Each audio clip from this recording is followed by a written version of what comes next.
Welcome students. Today, we will discuss about the sum rule of derivative.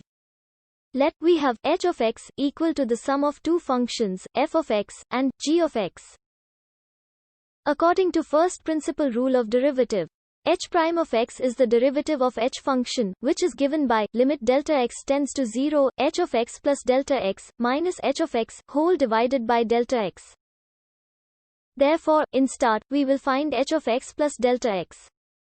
Adding delta x, with each x in the given equation, we get the value of h of x plus delta x.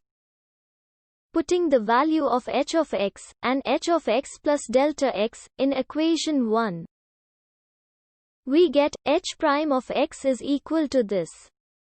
Further, by simple arithmetic we get the final result, which is the derivative of the sum of two functions. Dear students, I hope you understood today's lecture. Goodbye, and thank you for watching.